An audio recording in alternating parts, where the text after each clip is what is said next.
మిర్చి యార్డు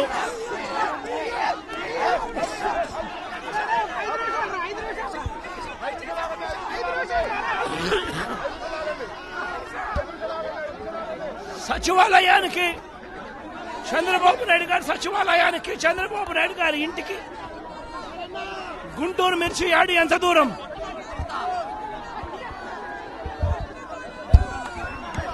సచివాలయానికి తన సచివాలయానికి కూతవేటు దూరంలో ఉన్న గుంటూరు మిర్చి యార్డులో రైతులు పడతా ఉన్న అవస్థలు చంద్రబాబు నాయుడు గారికి అర్థం కావడం లేదు. చంద్రబాబు నాయుడు గారికి రైతుల కష్టాలు కనిపించినా కూడా చంద్రబాబు నాయుడు గారి కళ్ళు మూసుకొని రైతులను కష్టాల పాలు చేస్తా ఉన్నాడు. ఈరోజు ఇదే గుంటూరు మిర్చి యార్డులో రైతులు పండించిన మిర్చి పంటకు కనీసం 10-11 వేల రూపాయల డబ్బులు కూడా రావడం లేదు. రైతులు కష్టపడి తాము పండించిన పంటను అమ్ముకోలేని పరిస్థితిలో రైతులు ఈరోజు ఉన్నారు. రైతులకు ఈరోజు ఒకవైపు తెగుళ్ల వల్ల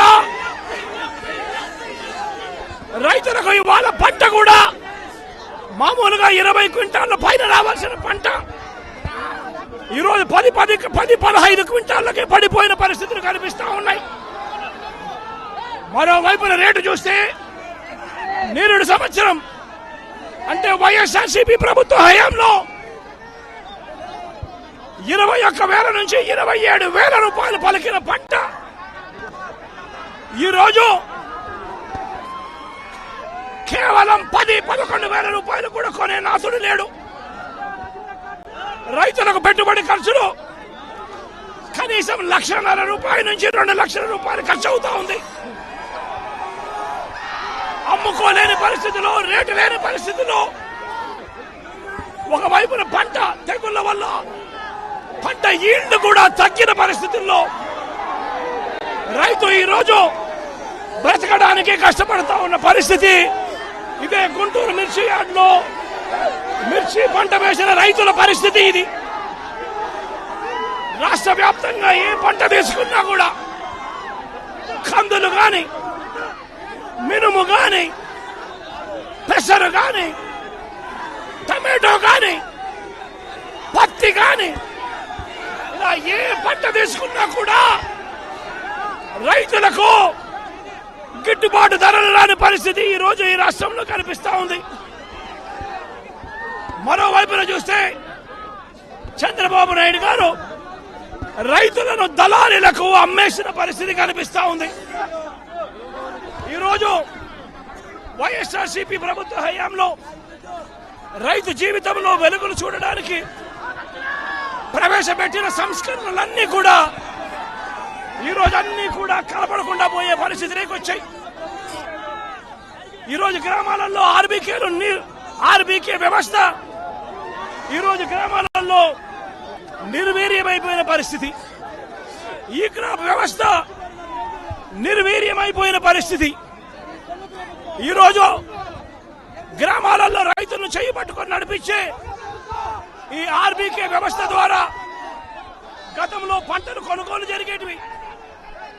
ప్రతి రైతు కూడా ఈ క్రాప్ కింద రిజిస్టర్ చేసుకున్న ప్రతి రైతుకు కూడా గిట్టుబాటు ధరలు వచ్చే విధంగా ఆర్బీకేలో ఈ మాదిరిగా పోస్టర్లు కనిపించేవి.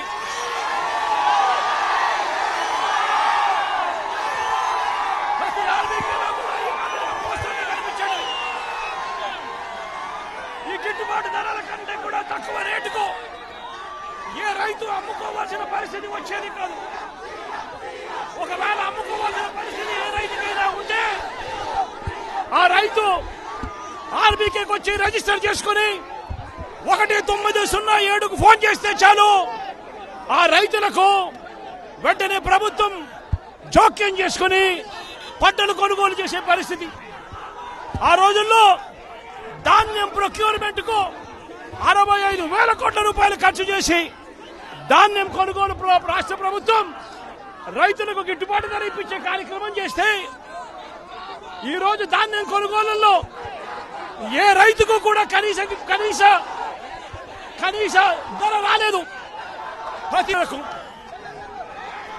ఇతర పంటల కొనుగోలుకు వైఎస్ఆర్సీపీ ప్రభుత్వ హయాంలో 7,000 కోట్ల రూపాయల పైచీలకు ఇతర పంటల కొనుగోళ్ల కోసం ఖర్చు చేసి ప్రతి రైతును కూడా ఆదుకున్న పరిస్థితి మా ప్రభుత్వంలో ఉంటే ఈ రోజు రైతులకు గిట్టుబాటు ధర ఇప్పించాలన్న ఆలోచన లేదు. ఆర్బీకేల ద్వారా కొనుగోలు చేయాలి అన్న ఆలోచన లేదు. ఒక నంబర్ ఫోన్ కొడితే చాలు ప్రభుత్వం స్పందిస్తుందన్న నమ్మకం ఈ రోజు రైతుల్లో కూడా కరువైపోయిన పరిస్థితులు ఈ రోజు రాష్ట్రంలో కనిపిస్తా ఉన్న పరిస్థితులు.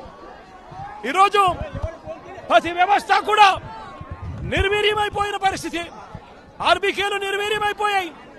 ఆర్బీకేలో అనుసంధానంగా ఉన్న ఇంటిగ్రేటెడ్ ల్యాబ్స్ ఈ రోజు నిర్వీర్యమైపోయినాయి.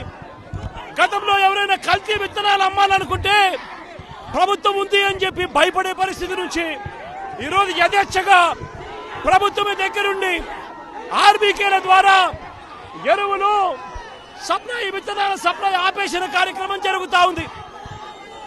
ఎరువుల సప్లై, విత్తనాల సప్లై, పెస్టిసైడ్ సప్లై ఆర్బీకేల ద్వారా పూర్తిగా తగ్గించిన పరిస్థితులలో ఈ రోజు ఎరువులు కొనాలంటే రైతులు ప్రైవేట్ బ్రోకర్ల దగ్గర కొనాల్సి వస్తా ఉంది.